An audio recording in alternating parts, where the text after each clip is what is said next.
Hey guys, welcome back to your channel. ঠিক আছে, তো দেখো আমরা খুবই একটা সহজ কেস নিয়ে চলে এসেছি, যেটা আমাদের সবসময় আমাদের কাজে লাগে। দেখো, তোমরা ডিসপ্লেতে লাইট দেখতে পাচ্ছ না, কিন্তু গ্রাফিক্স কিন্তু আছে। স্যামসাং এবারও লেখা উঠছে, কিন্তু যেটা আমরা দেখতে পাচ্ছি না। তো এগুলো আছে স্যামসাং এবারও কিন্তু একটা কমন প্রবলেম। ঠিক আছে, এবারও যারাই চালিয়েছে তারা কিন্তু অবশ্যই একবার না একবার এর সম্মুখীন হয়েছে, যে লাইট ছবি হঠাৎ করে বন্ধ, সেট হিট হয়ে। তো এখানে কিছু না, দুটো ক্যাপাসিটার শুধু আমরা রিপ্লেস করে দেবো। দেখো, তো তোমরা থাম্বনেলে অবশ্যই দেখেছো কোন ক্যাপাসিটারটা মার্কিং আমি করে দিয়েছি। তো সেটা দেখে অবশ্যই তোমরা বুঝতে পারবে। স্যামসাং এবারও যদি কখনো লাইট সমস্যা আসে, তো না আইসি লেভেল না কোনো লাইন, আমরা কিছু চেক করবো না, অনলি জাস্ট আমরা দুটো ক্যাপ চেঞ্জ করে দেবো। ওকে, দেখো এখন আমরা দেখাই তোমাদের প্র্যাকটিক্যালি যে কী করে আমরা কাজটা সাকসেস করছি। তো এখানে আমাদের যেটা হয় যে আমাদের লাইট, স্যামসাং এবারও কোম্পানি এমন একটা লাইট এসি ইউজ করেছে যেটা ওভার হিটিং হয়, এবং যার কারণে আমাদের আশেপাশে যে কম্পোনেন্ট যেগুলো প্রোটেকশনের জন্য থাকে, যেমন ক্যাপাসিটার, রেজিস্ট্যান্স, কয়েল, এর মধ্যে কিন্তু শর্ট হয়ে যায় বেশি আমাদের ক্যাপাসিটার। কেননা ওরা শর্ট হওয়ার জন্যই লাগানো থাকে, যে ভোল্টেজ কখনো যদি ওভার ভোল্টেজ হয়ে যায় তখন ক্যাপাসিটার নিজে মরে বাকি আইসিকে কিন্তু প্রোটেক্ট করে।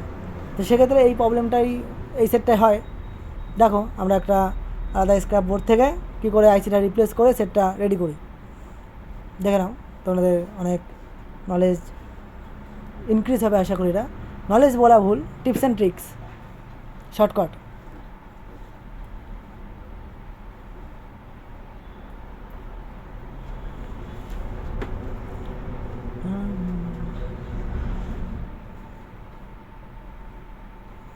দেখো গাইজ, আমরা সুন্দর করে ক্যাপাসিটার দিয়ে একদম রিমুভ করে জাস্ট কিছু না, এটা থেকে আনইনস্টল করে ওটাতে ইনস্টল করে দেবো।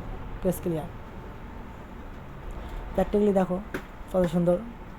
যদিও দেখতে কাজটা সহজ মনে হচ্ছে, কিন্তু অতটাও সহজ হয় না। এটাতে একটু পাশেই আমাদের সিপিইউ পেস্টের থাকে, যার কারণে অনেক সাবধানতা অবলম্বন করে সে কাজটা কিন্তু আমাদের করতে হয়।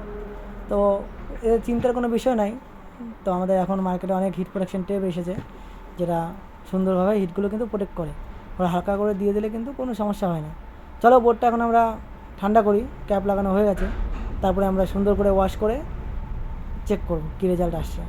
আমি আগেই বলেছি গাইস যে আমরা কাজ কিন্তু সবাই করে। আমাদের প্রথমত যেটা আমাদের ফার্স্ট নজর রাখতে হবে, ক্লিনিং, পরিষ্কার পরিচ্ছন্ন করে কিন্তু কাজগুলো করতে হবে আমাদের, যাতে আমাদের কাছে ধরো কোনো কাজ হলো না, এর মানে তো এই নয় যে অন্য কারোর কাছে হবে না, অবশ্যই হবে। তো সে বোর্ডটাকে দেখে যেন মনে করে যে না, কাজটা জেনুইনভাবে হয়েছে, নষ্ট করা হয়নি, সেরকমভাবে কিন্তু আমরা সেটটা কাস্টমারের হাতে তুলে দেবো। দেখো, বোর্ডটা এখন ঠান্ডা হয়ে গেছে গাইস, চলো আমরা চেক করে দেখি কী রেজাল্ট দিল। তো দেখো, এখানে কিন্তু আমাদের সুন্দরভাবে গ্রাফিক্স এবং লাইট সুন্দরভাবে কিন্তু ওয়ার্কিং কন্ডিশনে চলে এসছে। চলো সেটটা অন হোক, টাচ সেন্সিবিলিটি সব দেখিয়ে দিচ্ছি তোমাদের।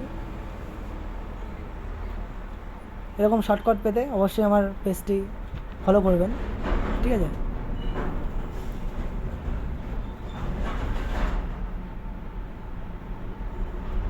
দেখো গাইস, সেটটা সুন্দর টাচ ওয়ার্কিং করছে। চলো আবার নেক্সট ভিডিওতে দেখা হবে তোমাদের সাথে।